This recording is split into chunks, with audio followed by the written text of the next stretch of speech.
It's Autism Awareness Month, so let's bust a pretty common myth about autism.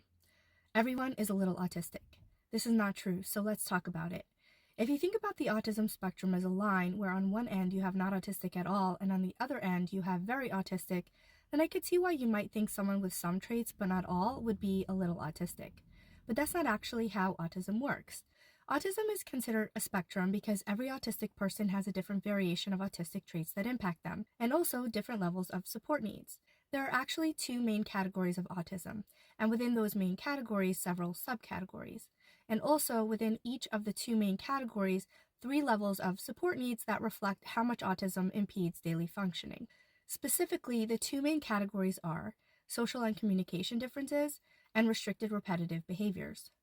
And within each of those categories, we have deficits in social emotional reciprocity, deficits in nonverbal communicative behaviors used for social interaction, deficits in developing, maintaining, and understanding relationships, repetitive motor movements, use of objects or speech, insistence on sameness, inflexible adherence to routines or ritualized patterns of verbal or nonverbal behavior, restricted fixated interests, and hyper or hypo reactivity to sensory inputs.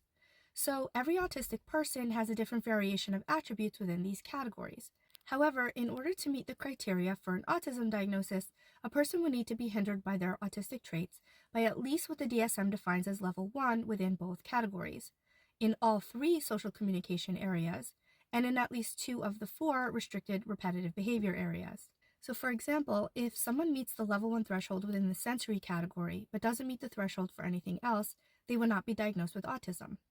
In this case, they may get a diagnosis of sensory processing disorder, but since SPD is not currently recognized as a standalone diagnosis in the DSM, an SPD diagnosis can be more challenging to pursue. Another way of putting it is like this. Saying everyone is a little autistic is similar to saying everyone is a little allergic because everyone at some point in time has sneezed. But that's not how allergies work, and it's also not how autism works. Just because a person sometimes experiences sensory overload and sometimes doesn't feel like being social doesn't mean they're a little autistic. Let me know in the comments if you learned something new from this video, and follow for more content about autism and brain wiring differences.